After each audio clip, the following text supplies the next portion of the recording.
Hello hi नमस्कार मैत्रिणी. तर कशा आहेत? बऱ्याच असतील. तर आज सगळ्यांना दीपामावस्येच्या खूप खूप शुभेच्छा. कारण ह्या दिवशी आपण दीपपूजन करतो. त्याचप्रमाणे मीही लवकरच तयारीला लागले, कारण 6:07चा मुहूर्त होता. तसं दिवसभर कधी जमतं या, कारण 11पर्यंत अमावस्या असते. तर कालच सुरुवात झालेली आहे, पण आज दीपामावस्या म्हणून आहे. तर मग त्या पूजेसाठी मी तयारीला लागले. असे वेगवेगळे दिवे. हा डायमंडचा दिवा घेतला होता बघा दिवाळीला. असे 2-3 आहेत, पण एकच लावा म्हटलं. तो एक, काही मातीचे दिवे, एक समई, एक पुन्हा पितळाचाच दिवा आहे, एक स्टीलची माझी कापूर वगैरे लावायची पण ती आहे. तर अशा सगळ्या मी स्वच्छ करून घेतल्या. देवापुढे रांगोळीच्या फरशीचं असताना मी ते बाजूला काढलं. छोटी एक दिवे मांडता येईल अशा प्रकारचा फरशीचा तुकडा घेतला. त्याच्यावर वाती बी करून घेतल्या आणि दिवे ठेवून लावून घ्यावा म्हटलं व्यवस्थित. फुलं वगैरे आणून ठेवली होती खालून अगोदरच, कारण पुन्हा वरतून सारखं खाली उतरायचं, ये जा करायचं. त्यामुळे अगोदरच पूजेला आणतानीच आणून ठेवली होती मी. आणि पारिजातकाची फुलं असल्यामुळे सुकतेत म्हणून मग फ्रीजमध्ये ठेवली होती. चालतं आहे मला 2-4 घंटे फ्रीजमध्ये राहिल्याने काय फरक नाही पडत. तर अशा सगळ्या वाती वळून घेतलेल्या आहेत. मुली गेलेल्या आहेत ते ट्युशनला. तोपर्यंत म्हटलं हे करून घ्यावा. आलं का मग त्यांना पण ओवाळावं लागतं. याच आपला वंशाचा दिवा. आपले घरातले लहान लेकरं जे असतील ते छान असतं त्यांचं औक्षण केलेलं, पण म्हणजे करतातच आजच्या दिवशी. आणि आपण हे किती घाई गडबडी किती, कारण माझ्या पण क्लासला गेले नाही मी आज ह्यामुळं. कारण आपण गेले असते ना, तर मग मला यायलाच 5-5:30 वाजले असते, आणि मग ही पूजा लवकर झाली नसती किंवा काही गडबडीत झाली असती माझ्याच्याने. पण म्हटलं व्यवस्थित करावं पूजा. आज घर वगैरे पण व्यवस्थित स्वच्छ करून घेतले, कारण उद्या श्रावण पण लागणार आहे. उद्यापासून महादेवाचं, म्हणजे माझ्या घराच्या एकदम शेजारीचं मंदिर आहे. तर असंही जात असतात आम्ही दर्शनाला. पण उद्यापासून ताट वगैरे, पाणी वगैरे सगळं घेऊन 1 महिना तरी कंटिन्यू असं एरवी कधी जातो, कधी धावपळीत नाही जात, कधी असंच दर्शन घेऊन येतो.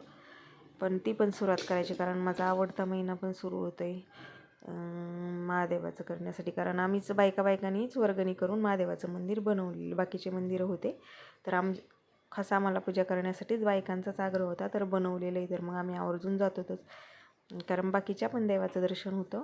पण मग पहिले बाकीचे होते, महादेवाचं नव्हतं. तर जागा पण होती रिकामी, तर महादेवाचं पण केलेलं आहे. तर उद्यापासून श्रावण पण सुरू होतं आहे.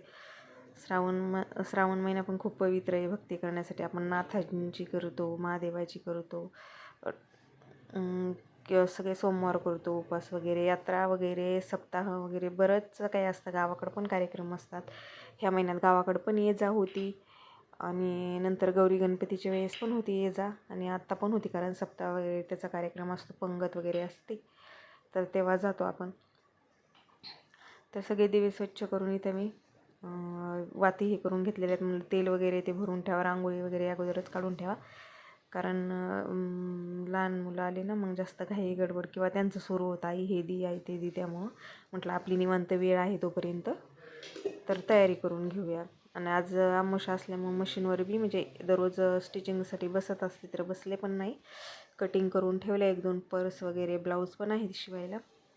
तर म्हटलं आता उद्यापासून शिवता येईल, कारण आज पुन्हा समोर म्हसोबा वगैरे, त्यांना पण नारळ वगैरे फोडायचं होतं. असं 2दा नैवेद्य केला आषाढामध्ये, लक्ष्मी वगैरे ते पण दाखवलं. पण मग नारळ आज फोडतात अमावस्येला, तर ते राहिलं होतं माझं. ते मी ना, म्हणजे स्त्रिया नाही फोडत, मिस्टरच आल्यावर फोडणार होते, पण ते लक्षात होतं. म्हटलं ते नारळ वगैरे पाठीमागून हनुमान मंदिर आहे, तिथं पण दर्शन वगैरे घेऊन या, कारण त्यांचं नसतं एवढं लक्ष, काम, वर्किंग, घर. त्यामुळं मग आपल्याला सांगावं लागतं आज काय उद्या काय. मग सांगितल्यावर आणतात आणि करतात ते. तरी तर सगळी दिव्यांची मांडणी करून घेतलेली. मातीचे दिवे भरपूर होते, कारण दिवाळीचे मी फेकून नाही दिलेले, असेच तुळशीला दिवे लावायला वगैरे, मध्ये कधी रांगोळी काढली त्याच्यामध्ये लावायला वगैरे मी पूर्ण, थोडेसे काळपट झालेत आता दिवाळीला वापरल्यामुळं, पण मग मी पूर्ण हे काय केले, तसेच ठेवून दिलेले. त्याच्यातले 3-4 काढले होते. तर हा एक दिवा आहे दिवाळीचाच, पण तो थोडासा वाकडा झाला आहे, काय स्टँड हे राहत नाही, मग तो साईडला ठेवून दिला. त्याच्यामधली वात पण राहिली शिल्लक.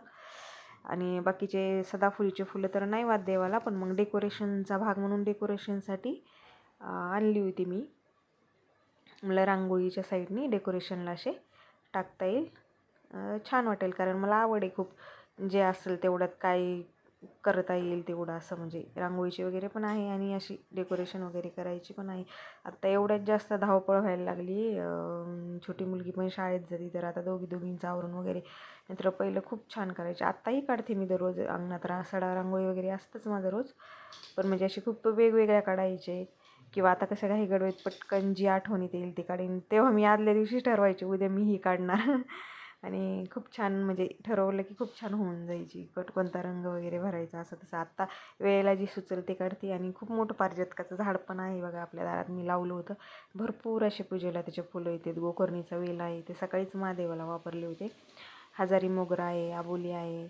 आबोलीचे वगैरे मुली उपयोग करतात केसात वगैरे लावण्यासाठी, पण देवाला गोकर्णीचे, पारिजातकाचे, चाफा आहे.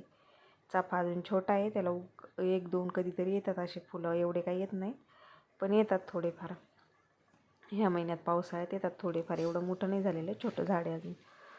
तर इथे सगळ्या वाती वगैरे भिजून घ्यावं म्हटलं, आणि पुन्हा अशा वल्ल्या करून पिळून घ्यावं, कारण मग लावताना लगेच आपण लावली का लगेच लावून जातात. नाही तर पुन्हा तेल असलं ना साचलेलं तर मग लागत नाही पटकन. तर मग मी दिवे वगैरे पण घेऊन लावून घेते म्हटलं, येतात तोपर्यंत मुली, मग त्यांच्या पण म्हणजे औक्षण करण्यासाठी ताट वगैरे करून ठेवते ना. आले की मग 6च्या नंतर येणारच होत्या त्या, मग पूजा वगैरे करून पुन्हा संध्याकाळचा स्वयंपाक करून घ्यावा म्हटलं, मग कारण पुन्हा लेट झालं असतं. पुन्हा लेकरं गेलेले असतात क्लासला वगैरे, पुन्हा त्यांना पण भुका लागतात, मग ते दम धरत नाहीत. तसा रोजचा लवकरच असतो माझा स्वयंपाक, माझ्या क्लासवरून आले की लगेच लागत असते. पण मग आज हे पूजाचं वगैरे काम असल्यामुळं आज पुन्हा घरं वगैरे छान पुसून घेतले वगैरे, घरी राहिले तर म्हणजे रोजचं थोडं धावपळीत होतं. तसं रविवारी मी सगळं व्यवस्थित आवरत असते. आज थोडे डबे वगैरे आवरले.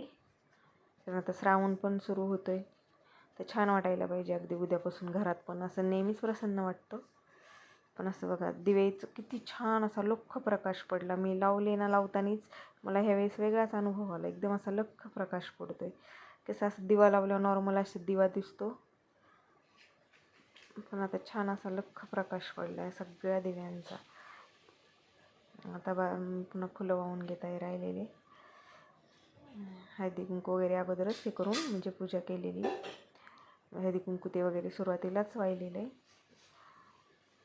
आता ते दिवा मी म्हटलं जर रात असला तर लावूया दरवाजाच्या बाहेर उजव्या साईडला. एक कणकेचा पण ठेवतो आपण पितरांसाठी आज, पण हा एक लावू म्हटलं, पण ते काय स्टँड होत नाही असं, म्हणजे काहीतरी ते असं लवचिकतेसारखं हे वाकलं काहीतरी झालं वाटतं आहे माझ्याकडून ठेवताना. ते दर्शन घेतलं तर म्हटलं आपली पूजा उरकूनच घ्यावं, कारण ती काही एकदा आली का मग काही लवकर हे होऊ देत नाहीत, त्यांचं सुरू होतं काही ना काही. तरी त्या फुलांचा वगैरे कचरा तो मी करत आहे. दिव्याचा खूप छान असा लख्ख प्रकाश पडलेला आहे, मस्त खूप छान वाटतं. इथं मुलींचं औक्षण करण्यासाठी तयारी केलेली मी.